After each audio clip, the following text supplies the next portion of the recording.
안녕하세요. 3월 15일 월요일 아침입니다. 우리 또 한 주간이 시작이 되었는데요. 오늘도 우리 기도하면서 오늘 하루 시작하고 또 우리 월요일부터 이번 주간 또 열심히 또 하나님 앞에 무릎 꿇고 사시겠습니다. 우리 오늘 기도하실 때 지난밤에 단잠 주신 거 감사하고 또 오늘도 일어나게 하셨으니 오늘도 말씀 기억하고 사순절 기간 살아내게 해주십시오. 우리 잠시 1분 정도 우리 마음을 모아서 기도하겠습니다.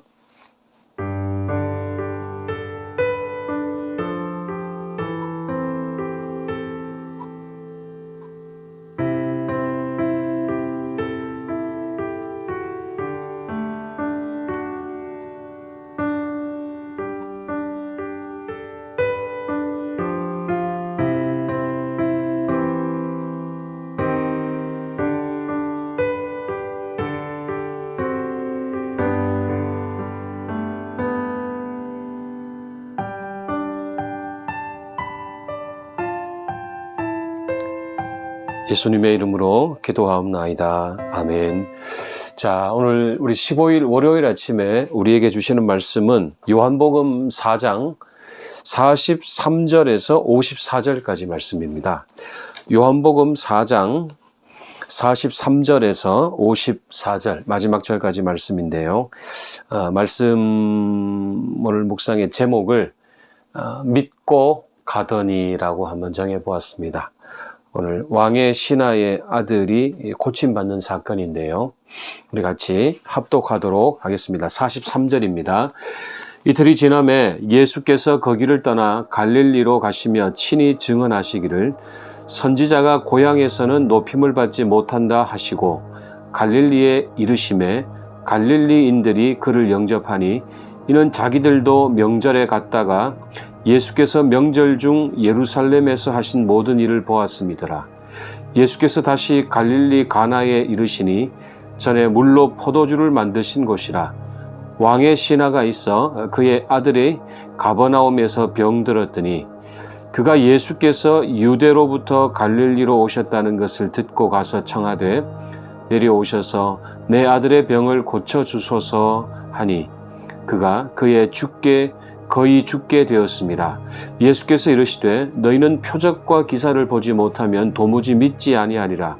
신하가 이르되 주여 내 아이가 죽기 전에 내려오소서. 예수께서 이르시되 가라 네 아들이 살아있다 하시니 그 사람이 예수께서 하신 말씀을 믿고 가더니 내려가는 길에서 그 종들이 오다가 만나서 아이가 살아있다 하거늘 그 낫기 시작한 때를 물은즉 어제 7시에 열기가 떨어졌나이다 하는지라. 그의 아버지가 예수께서 내 아들이 살아있다 말씀하신 그때인 줄 알고 자기와 그 온 집안이 다 믿으니라. 이것은 예수께서 유대에서 갈릴리로 오신 후에 행하신 두 번째 표적이니라. 아멘. 네, 예수님은 한 고관 대작의 아들의 병을 고쳐 주시면서 우리가 어떤 믿음을 가져야 할 것인지 가르쳐 주시는 본문의 말씀입니다. 우리는 종종 믿음에 대한 확증을 요청하고 또 그것을 우리 눈으로 봤을 때에야 믿는 그런 신앙의 일종의 행태라고 할까요? 그런 과정을 가지고 살아가죠. 그것은 아마 2000년 전이나 지금이나 다를 게 없다는 생각이 듭니다. 우리는 늘 믿음을 확증하기를 원하고 또 내 눈으로 봐야만 믿을 수 있는 그런 한계가 있는 사람들이죠. 자, 주님은 우리의 그런 모습을 안타까워 하시면서 꾸중도 하시죠. 오늘도 보면 너희는 표적과 기사를 보지 못하면 도무지 믿지 아니할 것이다. 그렇게 책망하시죠. 근데 그렇게 꾸중도 하시지만 그런 우리를 또 내치지 않으시는 분도 우리 주님이라는 것. 주님의 그 자비하심 우리가 오늘도 보게 되는 본문 말씀입니다. 자, 왕의 신하라고 하면은 아까 말씀드렸지만 고관대작이죠. 이 신하의 자녀가 아프다는 것, 아마 어떤 의학으로 당시의 어떤 의술로는 고칠 수 없는 그런 병이었던 것 같습니다. 저도 제가 아는 한 지인이 아주 세상이 남부럽지 않은 위치에 있었던 사람이지만 그 자녀가 아토피로 고생하는 걸 보면서 많이 눈물 흘리시던 모습을 잊을 수가 없습니다.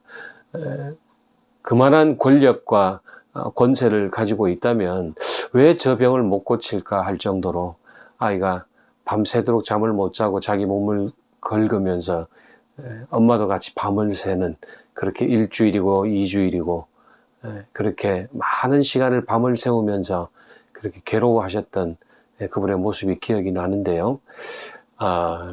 어쨌든 지금 이 왕의 신하가 간절하게 매달리지만은 예수님은 네 아들이 살아날 것이다, 이 말씀 한마디가 끝인 상황입니다. 자, 그런데 또 이 왕의 신하는 또 그 말씀 한마디에 의지해서 돌아간다는 거죠. 돌아가는 동안 그는 어떤 마음이었을까? 성경에 더 이상 기록이 되어 있지 않으니 한번 상상해 보게 됩니다. 원망이었을까? 원망했다라면은 돌아가지 않았을 것 아닌가 하는 생각이 들어요. 어쨌든 그는 예수님의 말씀에 대한 어느 정도의 신뢰가 있지 않았는가 하는 생각이 듭니다. 왜냐하면 성경은 믿고 그가 돌아갔다고 말씀하기 때문이죠. 혹여 그의 아들이 그의 바램대로 되지 않고 어쩌면 잘못되었을지라도 그의 집안이 예수님을 믿었을까, 또 이런 생각도 해보게 됩니다. 물론 그랬다면 여기에 기록되지는 않았을 것 같다는 생각도 듭니다. 자, 어쨌든 여러분, 우리는 세상 살면서 우리의 바램대로 그렇게 이루어지지 않는, 우리 바램대로 되지 않는 그런 상황들을 종종 접하지 않습니까? 우리가 살아온 날들을 되돌아봐도 그렇고, 또 앞으로 살아갈 날들을 우리가 바라보아도 우리 바램대로 되는 일이 얼마나 있을까, 우리 현실적으로 생각하게 되죠.